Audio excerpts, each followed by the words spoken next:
Welcome back, everybody, as we continue our discussion of the Afterlives series for World of Warcraft Shadowlands with the episode Ardenweald. Before we get underway here, I should warn you, get your tissues ready.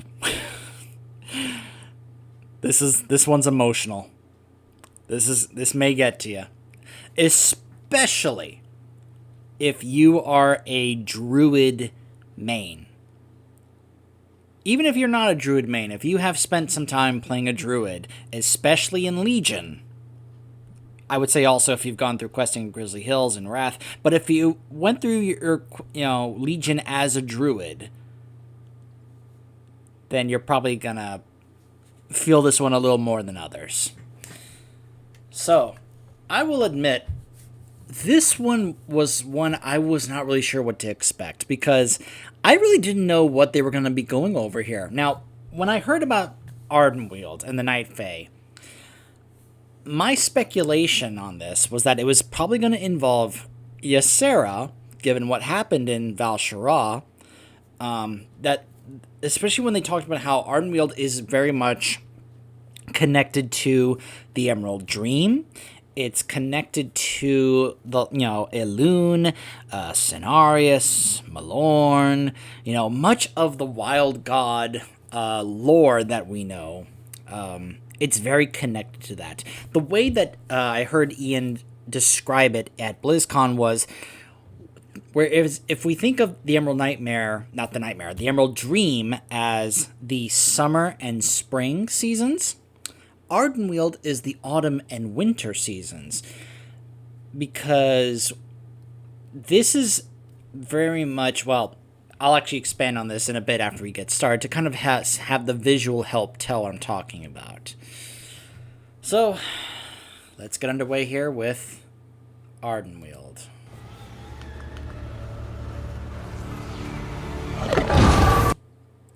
So, right away, I love the visuals here to immediately help us figure out what is going on here, what we're looking at.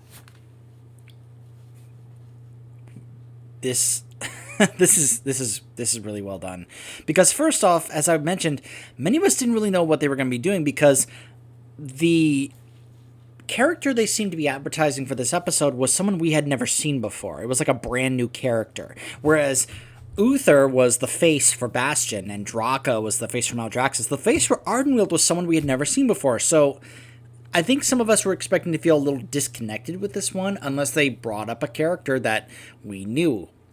Well, right off the bat here, in the first few seconds, we immediately see a character we know. If you can't tell right off the bat, look at the red and black around, and then notice this is a bear.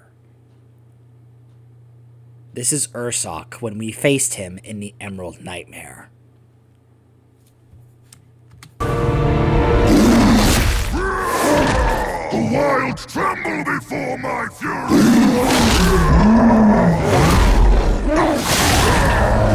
I need to check if he actually said that in the raid, because that would be great continuity. Nightmare's veil is lifted.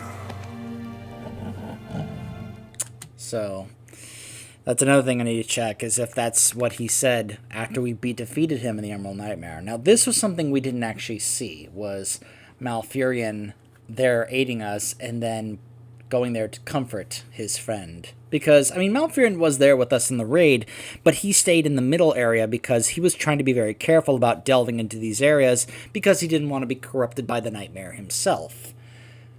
But I like that here we see that he did take the time to, see to his, because he knew, some of these people in here that we fought, that were his friends, that were corrupted by the Nightmare. Now, I know these are tattoos, or that these are basically like tattoos on his face, but I would love the idea that this was a tear going down Malfurion's eye, knowing that his friend here is dying. But the thing that we have to remind ourselves, as, pay attention to what Ursoc says here. I return at last to the long slumber, to the great forest beyond. until I may serve the wilds again. Remember that. Remember that for later, what he just said. He wanted to rest until he could serve the wilds once again. So yes, this is where the spirits of these beings go after they die. This explains why, if you ever wondered why is it that when Grom killed Cenarius back in Warcraft 3, that he was able to come back. This is why. When Cenarius died, he came here to rest and recover during autumn and winter, and then when spring came around, he was reborn and made his way back to Azeroth. And the same goes for some of the other ones. And if you need a visual aid to help, just take a look here.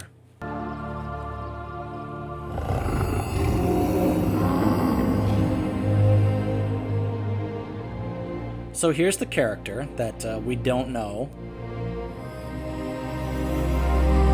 And there's Ursoc's spirit.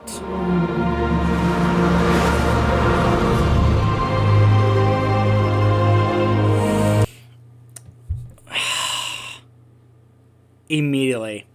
And the emotions are coming back already. Immediately, the visual and the music just add to this emotional grasp that we, have here for this. We see Ursoc, someone we have known for a while. We also remember we had to face him because of how corrupt he was by the Nightmare. We had to kill him. And so this is where we sent him.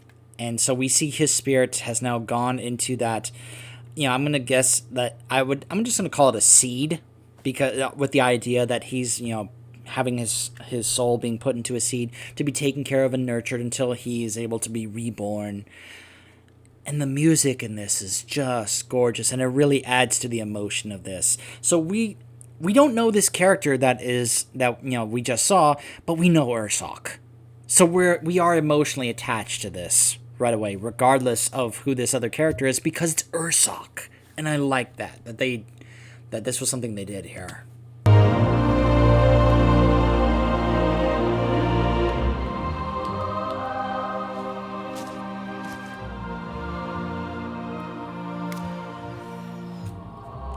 Now, if you're wondering what that is, from what I understand, this is supposed to be part of the stuff that we are going to be working on collecting during our time in the Shadowlands. I believe it's called anima.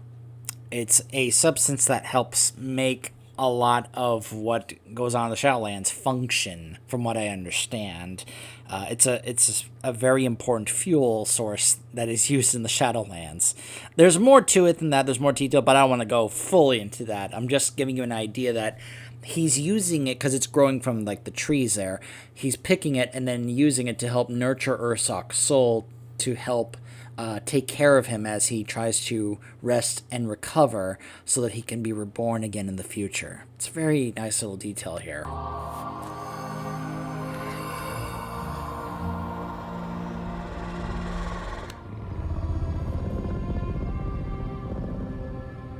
Welcome to my grove, friend.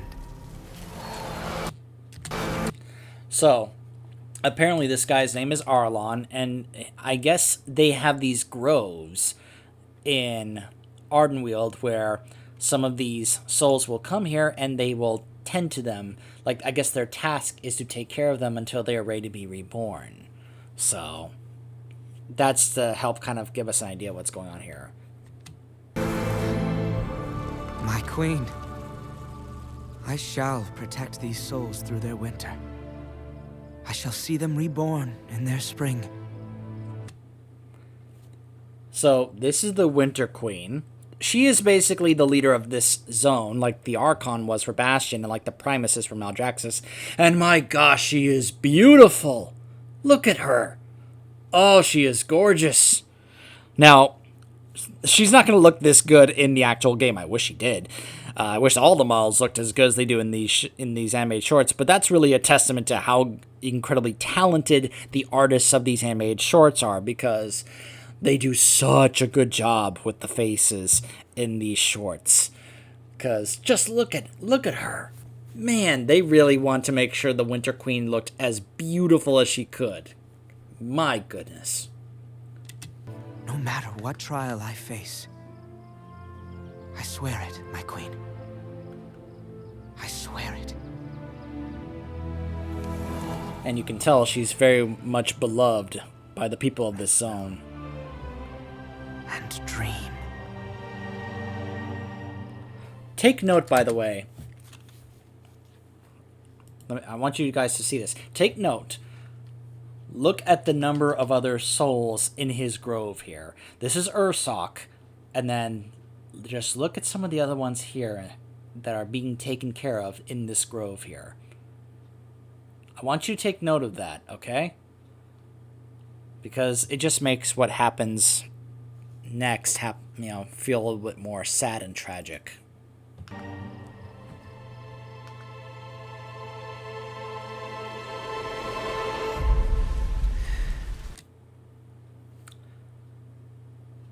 Notice the difference already? Notice how many of them are not there anymore. Also, notice these ones over here, they're not lit anymore. They're not illuminated. They are... I don't even know how to describe how that looks, but they look like the souls are not there anymore, or they have withered away and died. Ursok's soul is the only one here left that's illuminated, showing that he's still there, being taken care of. Remember that. Season after season of this drought. If you want to know what he's referring to, from what I understand, and this is part of what we're going to be doing in Shadowlands, there's a drought of that substance I talked about, anima, and we are going to be going there to try and help deal with that drought of this, stuff called anima. So there's a drought of it going on. Here. It's so little, I know.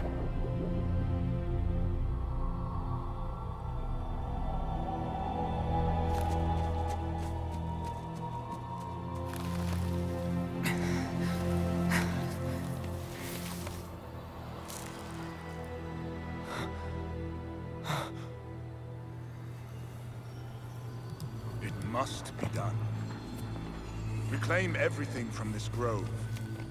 Everything.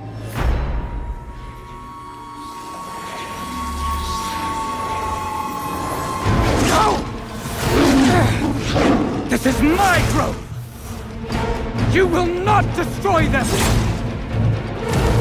Arelon, we are not your enemy.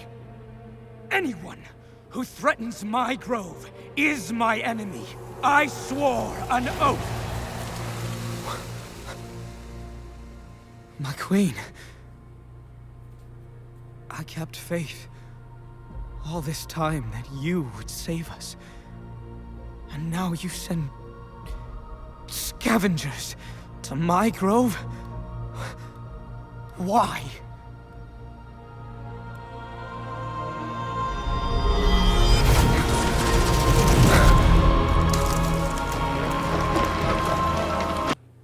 Remember how the tree looked earlier?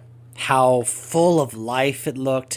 The blue illumination look to it to emphasize that it was flourishing with life, helping nurture and take care of the zone of Ardenweald and the souls that are recovering there?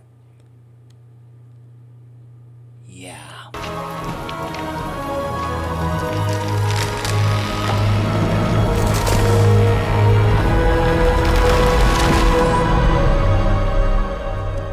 You saw what is to come.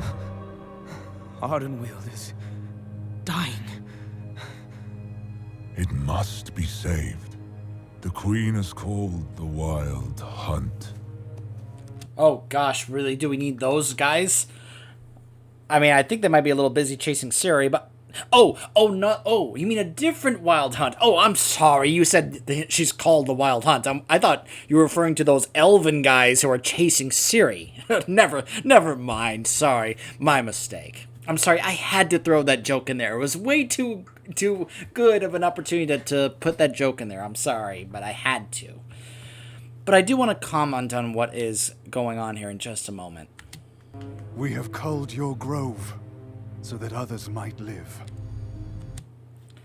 I'm not sure why they feel like this is the only course of action they have to take in order to save Ardenweald.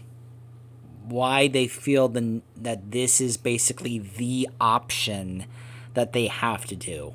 It's not really explained here. I'm hoping we'll get an explanation as to why when we actually go through Ardenweald. But I just find myself wondering, why is this the only option that they feel that they have to do in order to save others? They have to extinguish and permanently kill other souls in Ardenweald in order to save others. Can you explain how that works and why that's actually the reason why? I guess in terms of maybe too much anima is being used and they have to sacrifice other souls in order to preserve as much of it as they can so that the zone doesn't die. I feel like we need a more elaborate explanation as to why this is the course of action we have to take here. Will you sacrifice one soul for the forest entire? So now we have a dilemma here. And right now at this moment, I've seen several reactions. I'm doing this the night of. I watched it when I first got up today. It got up. It was released at around 12:30 or so. I woke up at noon. I watched on my own, and then I tried to see others' early reactions to it. And then I had to go to work tonight, and I watched some more reactions that have been posted, both on YouTube and in text, to this. And a lot of the reactions at this moment, people started to realize what was about to happen. He was about to have to make a choice. Continue to care for and save Ursoc at the risk of the entire zone dying. Again, I'm not sure why that is the case here. Or sacrifice Ursoc, the bear wild god, or if we want to get technical, the Loa of all the the bears, in order to save Ardenweald. Or will you keep your oath?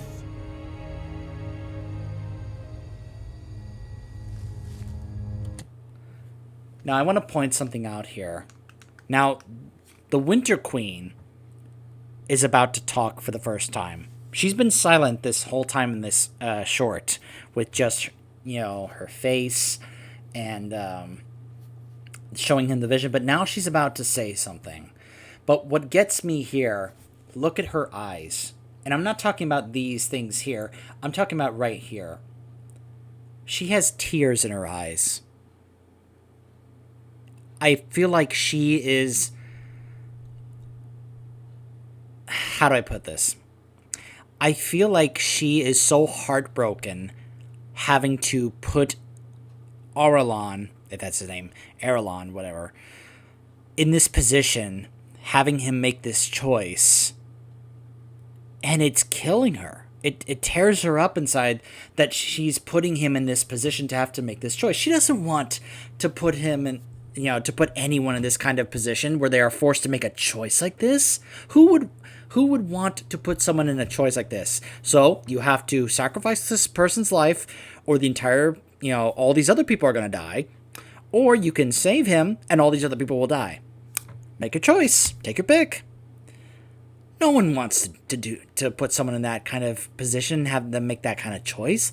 So I love that they added here that she has tears here because she is so sad that she is putting him in this position to make this choice.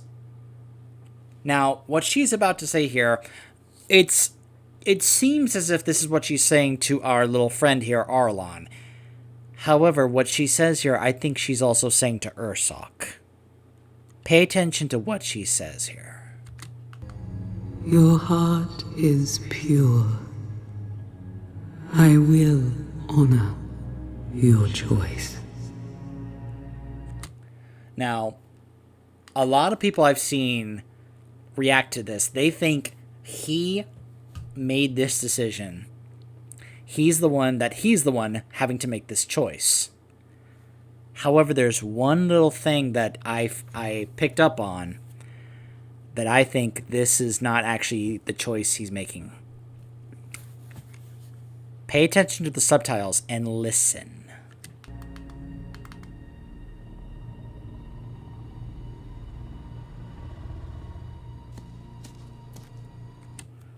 Did you hear that? Did you hear that snarling? The sound of a snarling bear? I think that was Ursoc responding to this. That's one of the reasons why I say I think the Winter Queen was talking to Ursoc as well.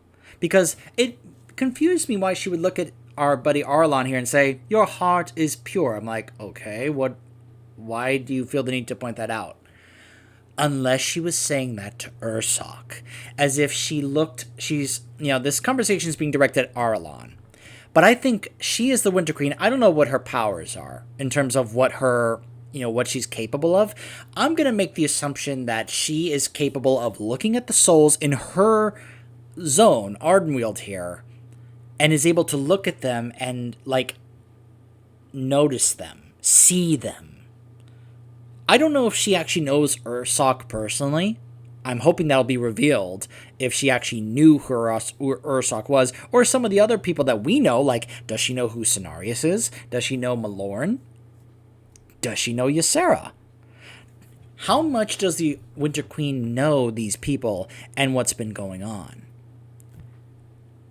And I wonder, I find myself thinking she was looking into this soul right here, and she examined Ursoc. And we know Ursoc. He's one of the more noble beings that we've ever encountered amongst the wild gods.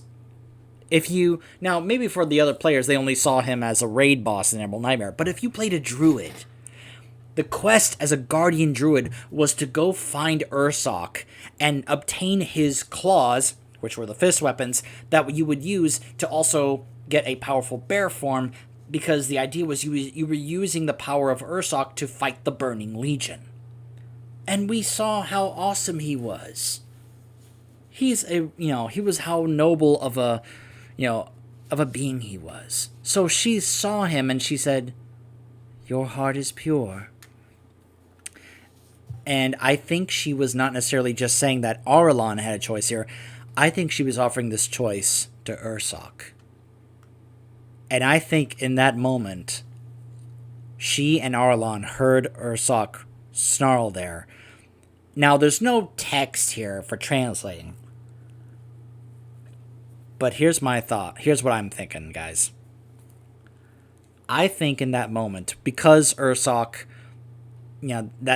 he's fully aware of what's going on here. He's listening to this conversation. He knows what's going on. I think in that moment, because remember what I said about remembering what he said when he was dying in the Emerald Nightmare, where he said he wanted to rest until he could serve the wilds once again? Remember, that's what he said earlier to Malfurion as he was dying. I think in this moment, when he made that snarl, what he was actually saying was to Arlon, who has been taking care of him this whole time. I think he was telling him, "It's okay. Do it. Let me serve the wilds one last time."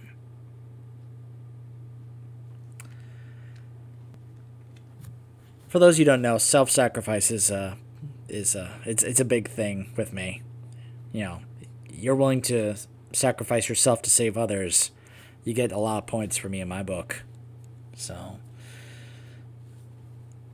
I think Ursoc here made the choice and told Arlon, "I will choose to sacrifice myself and serve the wilds once more to save everyone else." To which Arlon responded,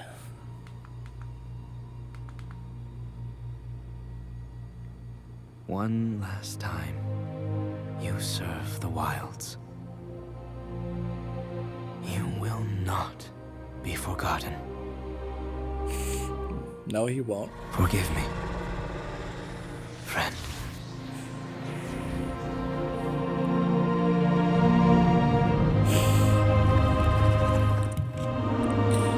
Goodbye, Ursoc.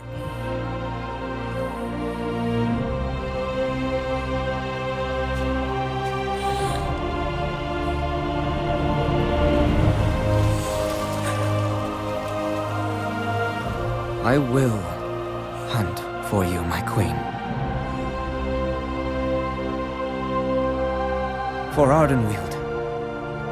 And for the souls we can yet save. I swear it. I swear it.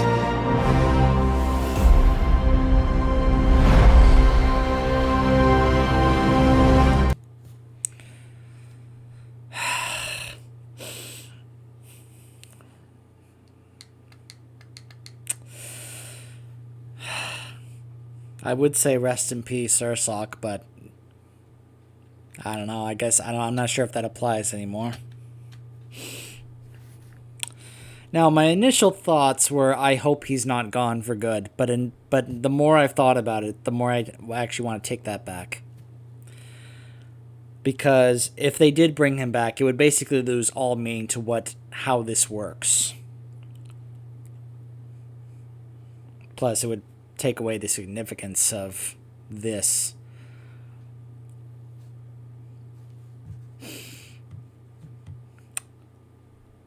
You know, I'm one of those who has come around to the idea that, you know, in certain settings when characters can't really die, it becomes kind of an issue.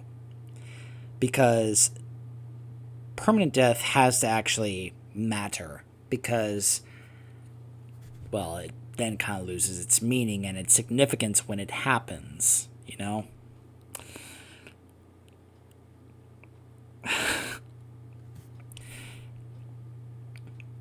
But to me, like I said, some people were immediately disliking this new guy, Arlon, because of that choice he made. But again, I actually now believe Ursoc is the one who made that choice. That he told him, go ahead. Because it would make sense that he would reference the serving the wilds thing if perhaps that's what Ursoc told him. And the fact that Ursoc said that at the beginning of the short. I want to, let me replay that line for you guys, okay? Rest to the long slumber, to the great forest beyond, until I may serve the wilds again. So to me, it just makes perfect sense that when he made that snarling response there, that he told him, let me serve the wilds one last time. Because then he would hear his request and say, one last time, you serve the wilds. You will not be forgotten. No, you will not. So, I don't know about you guys, but I'm going to go forward treating as if Ursoc is gone for good. And I saw in the comments a lot of people were saying F in chat for Ursoc. So, I don't know about you, but there's a bear form that you can obtain from Legion where you look like Ursoc. You can get it by doing PvP. You can also get the form of his brother, Ursal, if you do the Balance of Power quest line, which I would like to do, but I'm hoping, because I've already done it once on my Shaman, I'm hoping Blizzard will make that account-wide so I don't have to do that in every class. But if you get yourself to PvP Honor level 10, you can get at least one of the appearances from that, and I got one of the appearances that look like Ursoc. If you really want to look like the one of how he looks in the actual Emerald Nightmare raid, you would have to get your honor level to level 10. Or not level 10, level 80. Let me correct myself. On to level 10 really wasn't that hard. On to level 80, that's going to take some time. I think there's one on to level 30 and on to level 50, but really I only need the one. And I don't know about you, but my druids are going to be using that form from now on whenever I play Guardian Druid, because of course they are. To me, that's one of the best ways to honor the memory of Ursoc, the bear wild god. Or if we want to get technical, the Loa of bears. It's funny how this short, the main advertised character was Arlon, a character we had never seen before, and yet we got emotional, because a lot of people were emotional and in tears watching this, because we were seeing the end of a character we know, Ursoc. You know, a noble being who was corrupted by the nightmare. If there's anyone we need that we could blame for this happening, I mean, to me, the real cause of this is Xavius. For what he did in Legion, capturing him and corrupting him courtesy of the nightmare. But Ursoc wasn't the only one he actually did that to. Remember the other cat wild god that we encountered in Val Shirah, who fell to the corruption of the nightmare we had to kill because Xavius corrupted him? And there was more. There were others that Xavius got to and corrupted that we had to kill because he corrupted them. And Malfurion kept emphasizing that once you have been corrupted by the nightmare, there is no coming back. Now, with Cenarius, that was a little weird how they did that. But some of us speculated whether or not the spirits of those beings were actually dead or not after we killed them in the nightmare, because, well, after we defeat Xavius, their spirits are kind of there. And we theorized and speculated, what does that actually mean for them in terms of their spirits? Well, now we know that this is actually where they came, at least Ursoc anyway. And we thought, okay, he'll probably eventually come back like Cenarius. It probably just takes a very long time. However, this now changes things, because now I find myself wondering how many others, other than just Ursoc, had to be sacrificed to save Ardenweald.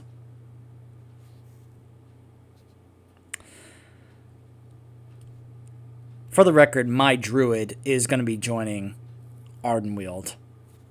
And, yeah.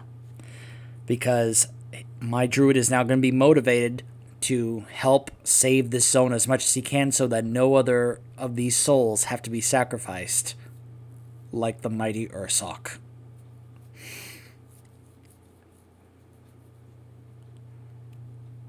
I know there's a night elf word or phrase that's used in their language to, basically say rest in peace.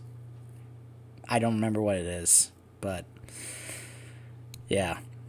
For the record, my main druid is a Tauren, but I do have a few other druids. I have a Zandalari troll druid. I have a Kultiran druid. I have a night elf druid and a Worgen druid, but those other ones are not max level. My Tauren is the only one who is. So, but yeah, he'll definitely be doing Ardenweald, and I'm hoping, like with my Paladin with Bastion, I'm hoping to actually capture the campaign of Ardenweald on camera with my druid. Like, I've been saying that my Paladin will do Bastion, my Death Knight will do Maldraxxus, my druid will do Ardenweald, and I guess my Demon Hunter might do Revendreth. Because, I don't know, to me those matchups just made sense. But, yeah, I saw some people that they were kind of, torn on Ardenweald. Some of them are now more motivated to do Ardenweald because of this short. Because we don't want to lose any more. We've lost Ursoc. We don't want to lose more. Farewell, Ursoc. Like he said, you will not be forgotten. I told you to get your two shoes ready. I had seen that multiple times, and that still brought me to tears. That moment. So, there is one episode left. Next week, they will be unveiling the final episode of Afterlives. Though I've heard some people speculate there could be a secret 5th episode that gets released to anyone's unbeknownst knowledge involving the Maw. But the last one will feature Revendreth, featuring Sire Donathrius, who, I'm gonna let you guys know, he's not a very nice person. And well, it's going to be interesting. We're going to be dealing with some vampires who are also aristocrats, which could be even more worse than vampires. We also, now, they announced at BlizzCon that Kael'thas is going to be in Revendreth. Everyone knows this. They announced it at BlizzCon. Kael'thas is in Revendreth. What they didn't announce was another character we may run into who they actually did tease in the trailer for this series. And I think we will be encountering him in that episode next week. And if we do, oh, we're going to have some more stuff to talk about. So I hope you guys stick around, and I'm hoping that when the Revendreth episode for Afterlives comes out, that I will once again be here to discuss it. And if I didn't say so already, again, feel free to lend your comments and discussion about these episodes in the comments section. I'd love to hear back from you and your feedback, any thoughts you have to discuss it or respond to any of my thoughts on these. I'd love to hear from you and have some feedback from you guys. So, I will see you for the Revendreth episode. I'll see you guys then.